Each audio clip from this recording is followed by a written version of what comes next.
abordaremos el tema Edad Media Europea. El objetivo a cumplir en esta unidad es conocer los periodos y civilizaciones que existieron en la Edad Media en Europa, asimismo identificar las causas que dieron origen a la monarquía medieval europea. Los subtemas que vamos a abordar es el inicio de la época y problemas jurídicos. En cuanto al inicio de la época, la Edad Media inicia, como se dijo anteriormente, en el siglo V, hasta la desintegración del Imperio Romano de Occidente cuando se produjo la caída de Constantinopla en el siglo XV y se dividen en dos grandes etapas. La primera, la Edad Media Alta, que se extiende, que se dio desde la formación de los reinos germánicos hasta la consolidación del feudalismo, siglo XIX, siglo XII, y la Edad Media Baja hasta el siglo XV, que se caracterizó por el crecimiento de las ciudades, la expansión territorial y el florecimiento del comercio. Todo en el desarrollo de la Edad Media se debe a tres elementos importantes que debemos de tomar en cuenta. En primer lugar, la herencia de la antigüedad grego-latina y la segunda, el aporte de los pueblos hermanos recién llegados y quienes invadieron todas las tierras, y en tercer lugar la religión cristiana. Por otra parte, hay quienes consideran al medioevo como un planeta jurídico separado y cerrado, que se caracterizaba por una substancia, ruptura o discontinuidad con los clásicos y lo moderno, lo llamado insularidad, y rechaza categóricamente el que la Edad Media sea una transición entre lo antiguo y lo moderno. Para ello, entonces, es importante referir que en la parte de la Edad Media, como transición entre lo antiguo y lo moderno, la insularidad del derecho medieval es relativa,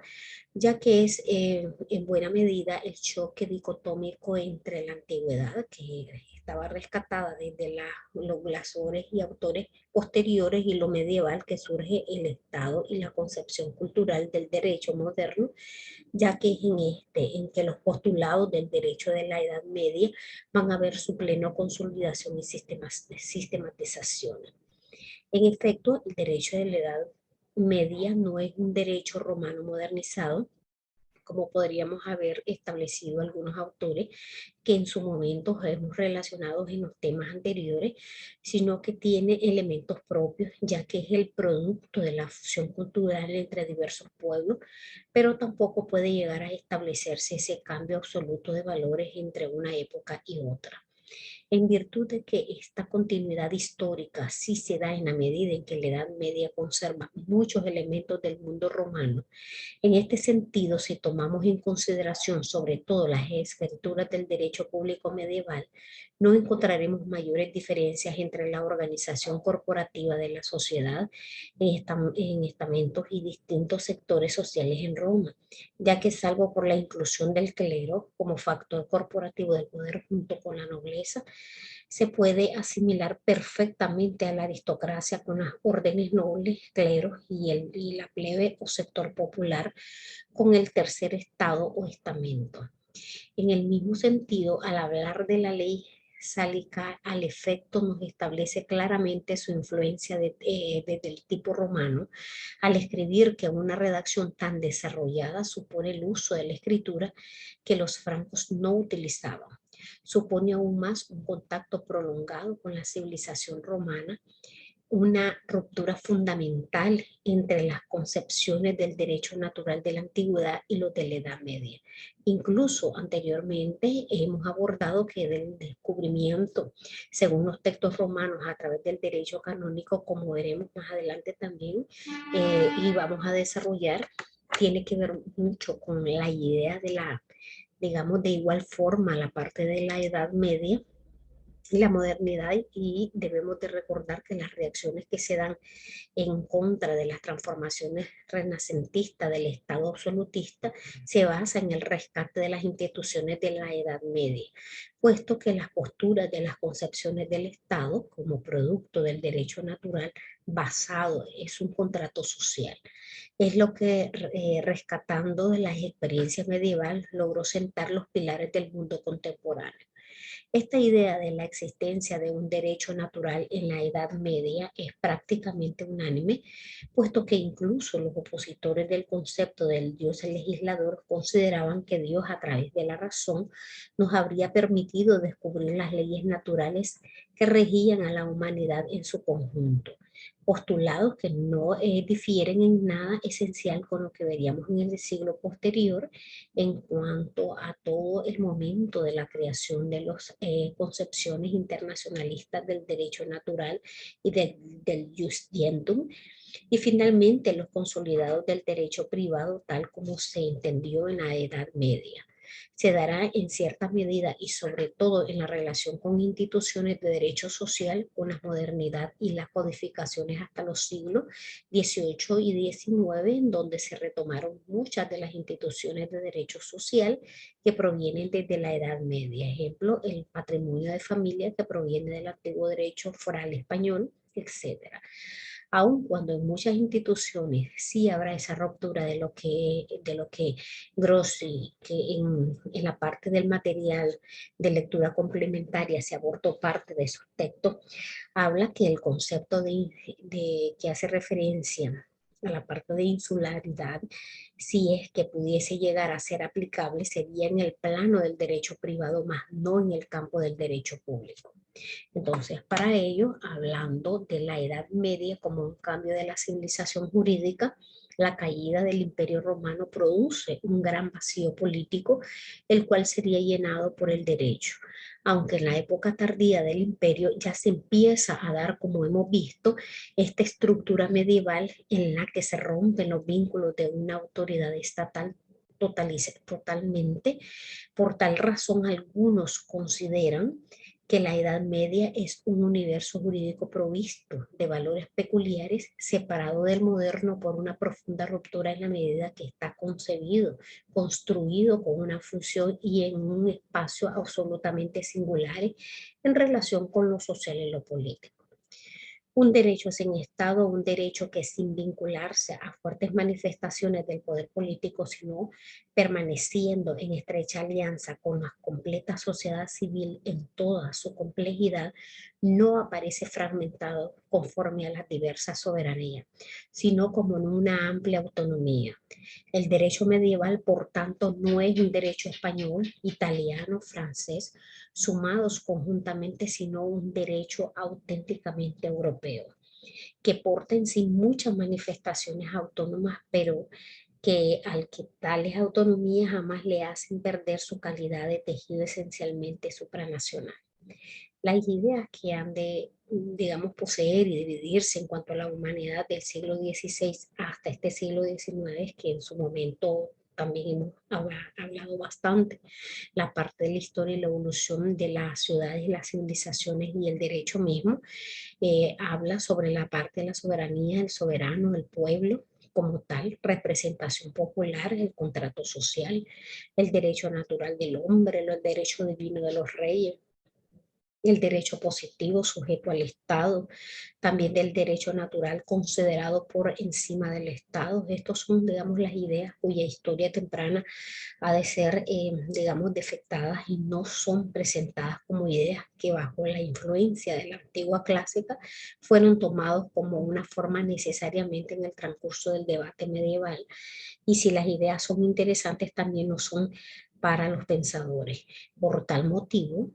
el medievo no debe de ser visto como una etapa extraña al proceso histórico de la humanidad, sino incluso como la semilla de la época que le siguió. Así pues, la edad moderna, en realidad, en su momento, ya hablando con la edad media, es la semilla del Estado moderno, ya que a través de su propia descomposición o destrucción fue creando paulatinamente los elementos para la codificación del Estado basado en las concepciones del derecho natural. En cuanto a la continuidad del derecho público medieval, para Grosse, que ya lo hemos mencionado, esta ruptura insular entre el medievo y la modernidad se va, digamos, traduciendo por el cambio del sistema fuente autónoma del derecho a un, digamos, fuente o un mecanismo del legislativo estatal, lo que va haciendo de cada estado un particular sistema legal que rompe la unidad que existía en el medievo, convirtiéndose Europa en un mosaico de derechos estatales territoriales que se ve en su máximo esplendor el particularismo del derecho privado en el código que tengamos vigente en cada una de las legislaciones de la cual hemos adoptado ciertas premisas importantísimas que la hemos incluido tanto en nuestro derecho público como en el derecho privado. No obstante ello, si esto no puede ser cierto hasta cierto punto dentro del ámbito del derecho privado, esta unidad no se va, digamos, a romper en el plano del derecho público, ya que después de la Edad Media viene una uniforme tendencia y grandísimo hacia el absolutismo característico y basado en algunas teorías doctrinales de la Edad Media y dentro de las mismas modernidad la reacción hacia el rescate y perfeccionamiento de las instituciones de derecho público medieval. ¿A través de qué? Pues a través de la doctrina, de los libros, de las universidades, etcétera. Ello es así en razón de que a pesar de que algunos doctrinarios, como ya referíamos, afirman que el Estado moderno, digamos, la separación del derecho de lo social, rompiendo la unidad medieval para convertirlo en un ámbito del derecho público, son precisamente lo que él denomina las grandes hojas de higueras del naturalismo de los siglos XVII y XVIII, las que mantienen de cierta manera la unidad del derecho público, sobre todo a través de una doctrina que salvo ciertos casos se muestra bastante uniforme. ¿Por qué? Porque ello es así en virtud de que hasta el más absolutista de los publicistas de la era moderna va a fundar su teoría del Estado en el derecho natural, dándose por ende una serie de similitudes incuestionables en donde la variación reside no tanto en cuestión de principios, sino en forma de interpretar el derecho natural. La variación será de método, digamos que de nunca de fondo, como en algunos casos se han hecho los estudios y los análisis correspondientes. Para ellos, en la parte del derecho canónico, como consecuencia de la gran comunidad cristiana, al respecto, en la medida en que la iglesia se vuelve una societas perfecta y se convierte o convence de cierta manera ellos mismos con la parte de la ideología de la salvación de los hombres debe darse en la tierra mediante el respeto en cuanto al mensaje divino. Y es que la iglesia fuente de este Justinianum medieval y contemporáneo es jurídica y se acerca a lo temporal. La ley es una ayuda material para evitar la flagelación de las almas y propiciar de cierta manera la salvación eterna. Esto parte de la idea de la imperfección del individuo y de la perfección de la comunidad en su conjunto. El hombre es pecador y libre, la comunidad no, por lo que tienen una fuerza de rescatar a la oveja descarriada de cierta manera para muchos. Así lo han tratado de justificar y de explicar, lo que hace que la vida sea dentro de lo social y que el derecho y la religión se confundan generando el derecho canónico. La opción por el derecho es una opción por lo temporal y por lo social. En este sentido, la iglesia no desconfía de lo temporal, antes bien se sumerge en él muy gustosa, digamos, convencida de que la salvación de los fieles se decide justamente aquí en el tiempo y en las temporalidades a merced a una acción que se desarrolla inmersamente en el tiempo y la temporalidad. Pero en lo temporal no viven individuos aislados. Consiste más bien en una red de relaciones que une a los individuos en la sociedad. El problema religioso como problema de salvación no se resuelve o simplemente no resuelve con, digamos, dificultades extremas en el ámbito individual, sino más bien en una dimensión exquisitamente social. La convicción profunda es incluso en el plano religioso. La imperfección del individuo y de su fuerza y la perfección de la comunidad sacra, la comunidad protege, garantiza e interviene como mediadora. Es el único procedimiento seguro para comunicarse efectivamente con la divinidad, para asegurar el flujo de la gracia según las conceptualizaciones que se tienen en esta parte del derecho canónico. Pero también es importante hablar perdón, con la parte de la descomposición del régimen medieval, porque no es extraño poder afirmar que el rescate de las ideas de la antigüedad y del Estado antiguo, aunado al concepto individualista de la libertad cristiano-germana, son las causas de la ruptura o descomposición para ser más congruentes del régimen medieval.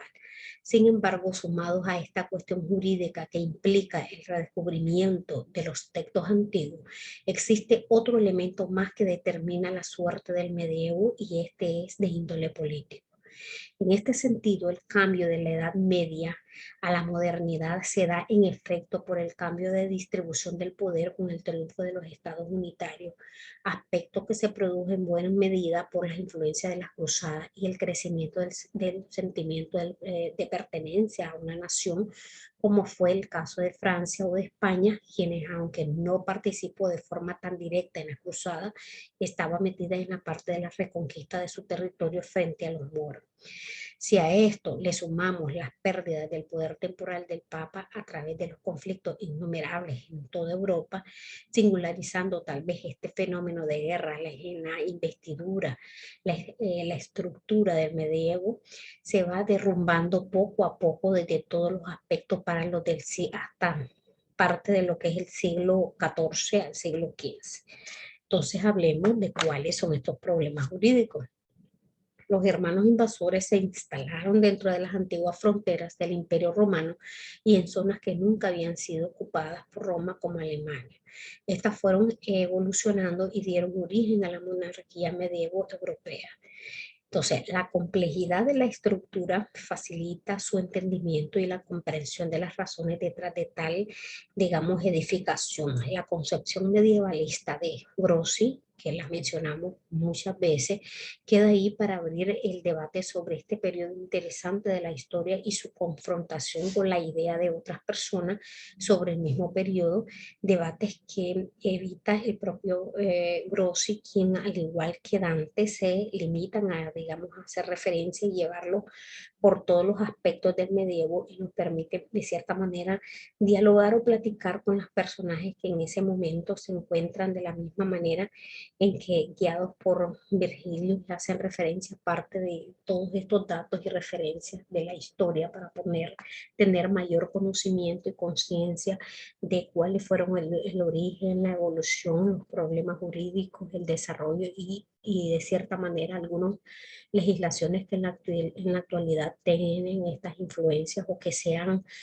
digamos, arrecostado y que se han apoyado para establecer una legislación basada en estos hechos del antepasado y que fueron muy notables en su momento.